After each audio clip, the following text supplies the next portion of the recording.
Another milestone reached for the Boston Bruins over the weekend. They're the fourth team in NHL history to record 60 wins in a season. We're going to talk about how they got here on today's episode of Locked On Boston Bruins.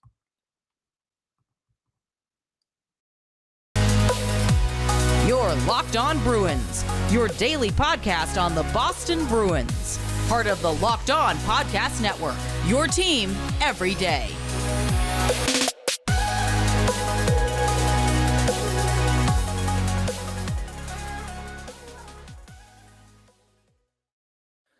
What is up, Bruins fans, and welcome back to the Locked On Boston Bruins podcast. I'm your host, Ian McLaren, and this is a daily show where we discuss all things Spoked B.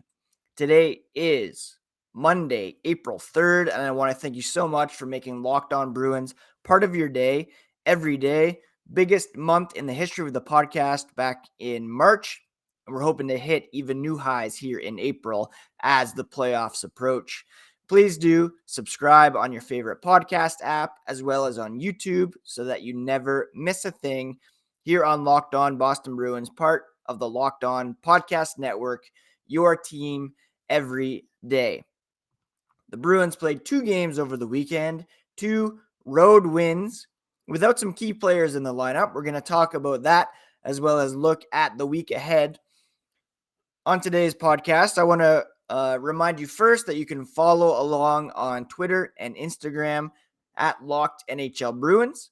And you can find me, my dad jokes and hockey tweets at Ian C. McLaren.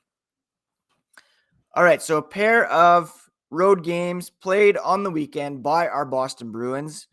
It was announced that Patrice Bergeron was not going to make the trip with the team as he rests some nagging injuries, is what they're calling it. On Saturday, it was David Pastrnak who stole the show. A hat trick in a 4-3 win over the Pittsburgh Penguins.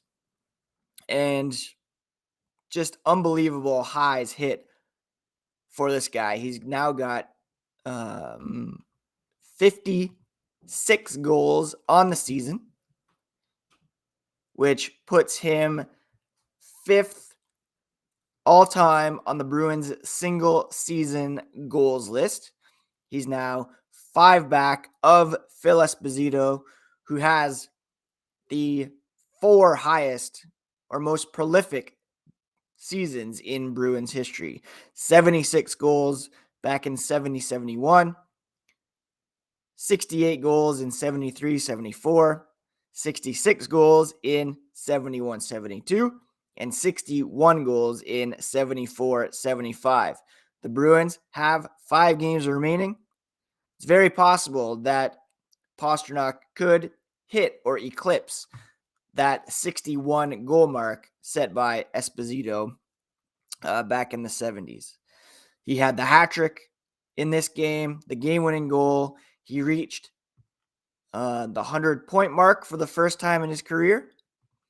He is now at 103 points, which is tied with Rick Middleton, or the most since Rick Middleton did it back in 1980, 1981. Now, I had some questions on Twitter.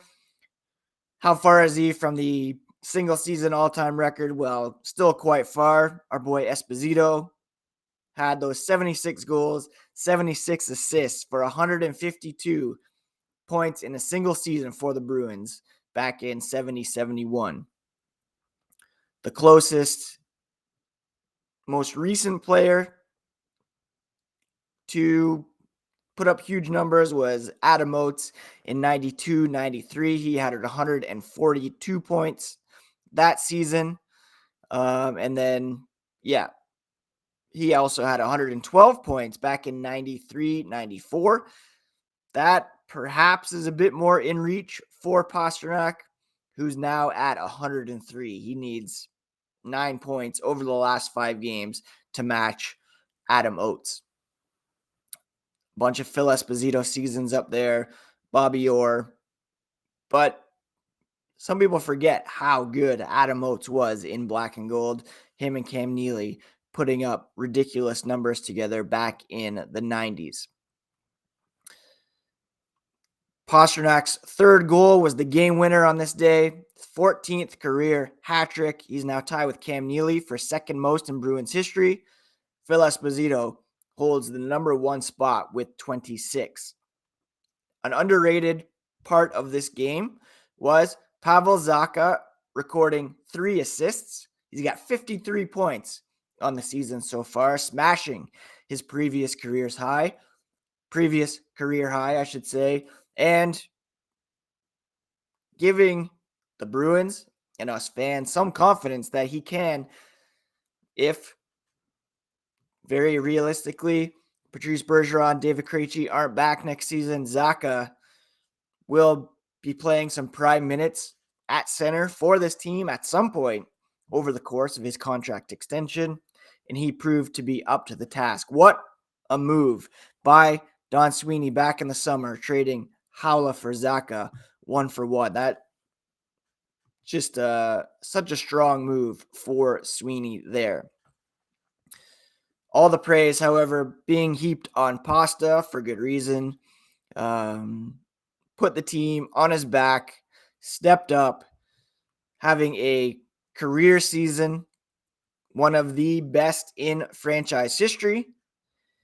And that win set the Bruins record for franchise points at 123. The Bruins already having set franchise highs.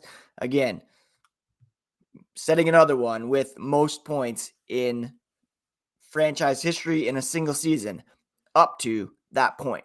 So the story on Saturday was David Pastrnak, the hat trick, putting up goals like crazy and proving that he is indeed an elite player in the NHL and well deserving of his new contract. You cannot say that he's being carried by Brad Marchand, Patrice Bergeron. All of his goals were set up by Pavel Zacha. David Krejci got in on the action as well with an assist. But Zacha with the primary assist on his second goal. Dmitry Orlov with the primary assist on his first goal, which is on the power play. They went 2 for 3 on the power play in that game. 0 for 6. Keeping Pittsburgh's power play at bay. So the penalty kill coming up big again in that one. Pastrnak, 3 goals on 8 shots. Zacha, 3 assists in the game as well to pace the Bruins offensively. Swayman, not the greatest day in net. 3 goals on 24 shots, but the Bruins were able to get the job done thanks to David Pastrnak and his rather late goal, 17:34 of the third period. All right, we're going to talk about the game against the St. Louis Blues yesterday. But first, a quick word from one of today's sponsors, eBay Motors. A championship team is about each player being a perfect fit. Same with your vehicle. So for parts that fit, you need to head to eBay Motors and look for the green check. Stay in the game with eBay Guaranteed Fits at ebaymotors.com. With the eBay Guaranteed Fit, you can be sure every part you need fits right the first time around. Just add your ride to My Garage and look for the green check to know the part that will fit, or your money back. With over 122 million parts to choose from, you'll be back in the game in no time. It's easy to bring home a win when the right parts are guaranteed. Get the right parts, the right fit, and the right prices on ebaymotors.com. Let's ride. Eligible items only. Exclusions do apply. The Bruins were back in action on Sunday in St. Louis to take on the Blues, and they had an even more depleted lineup as some other key players were resting due to injury. David Krejci, Charlie McAvoy joining Patrice Bergeron in resting some nagging injuries. The Bruins, of course, were already without Nick Foligno, Taylor Hall, and Derek Forbort. Some new lines were created. Charlie Coyle centered Marchand and DeBrusk. Trent Frederick centered Jacob Lauko and Oscar Steen. We had Zacha, Bertuzzi, and Pastrnak, which looks like a pretty sweet line, to be honest. Brad Marchand staying in the lineup. He maybe could use some rest as well. We've heard that he's not quite 100% still after that double offseason hip surgery. And the Bruins showed a bit of fatigue in this one. They did go up 3-0 on the Blues, but allowed them to tie the game in the third period. A very literal last-minute goal scored by Jordan Kyrou. Overtime solved nothing. The Bruins did win in the shootout eventually, which obviously a positive for the Bruins. The lines were switched around. Takes a bit of time to get used to one another, build chemistry. The Bruins jumped out early. DeBrusk tapping one in off Trent Frederick's stick to give the Bruins the 1-0 lead. Tyler Bertuzzi scored off a beautiful no-look pass from David Pastrnak. And then Oscar Steen joined in on the action as well, finding the net off a one-time pass from AJ Greer. Unfortunately, again, they allowed the Blues to get back into it. Kyrou scoring with 2 goals. Former Bruin Torrey Krug getting in on the action as well. Dmitry Orlov thought to have scored the overtime winner, but it was called back after David Pastrnak was deemed to be offside. Linus Ullmark made an unreal save in the shootout to give the Bruins the win. And special teams once again played a factor in here. The Bruins went 1 for 2 on the power play thanks to Tyler Bertuzzi, kept St. Louis at 0 for 4. So they went a perfect 10 for 10 on the penalty kill. And that's without Patrice Bergeron and Derek Forbort in the lineup. The Bruins were outshot 38-31 in this one.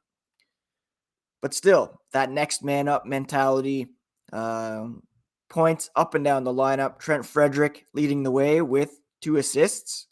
One was secondary, the other primary in nature.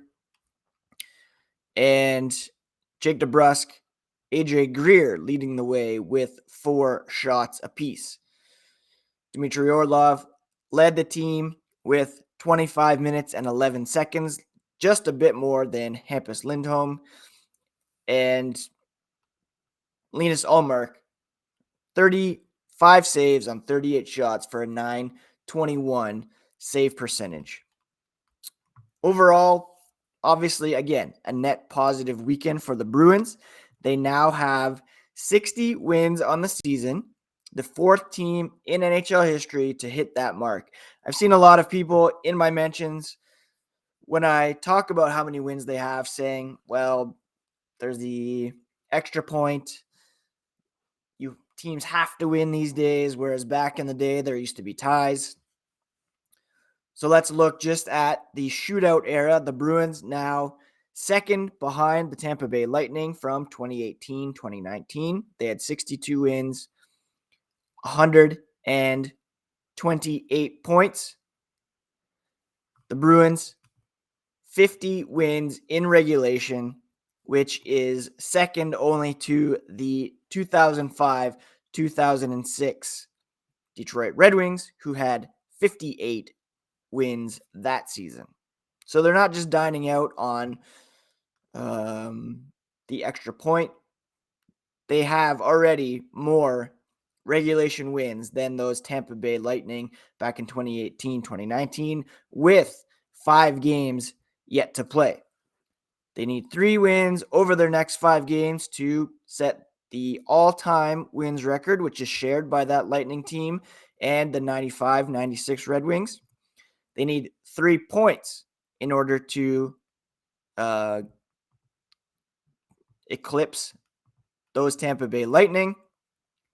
The all-time points record is 132, set by the 76-77 Montreal Canadiens. They had 132 points in an 80-game regular season, which is remarkable. 60 wins, 8 losses, and 12 ties. In terms of best point percentages of all time, the Bruins in that conversation as well. If you kick it back to the shootout era when that began, the top point percentage in a season is .802, registered by the 2012-13 Chicago Blackhawks. They went 36-7-5 for an .802 point percentage. The Bruins right now are at .812. So that is very much in play as well. The all-time best point percentage is .875, set by the 1929-30 Boston Bruins. Only 44 games played, and they went 33-5 and 1 tie in that season. No team has had this good of a point percentage since those 76-77 Montreal Canadiens, who had an .825 point percentage. Add it all up, and these Bruins, it's a historic season. They are the best team, not just this regular season, but one of the best all time. And they're still winning despite resting Patrice Bergeron for 2 games over the weekend, sitting McAvoy and Krejci on Sunday. They've been without Taylor Hall, Nick Foligno for quite some time. It's unreal how they continue to keep it going, even when they're supposed to be easing into the playoffs. A plus 120 goal differential. Second place, New York Rangers are plus 54. They're lapping the field here. They have 5 games to go, and we'll tee those up here next on the Locked On Boston Bruins podcast.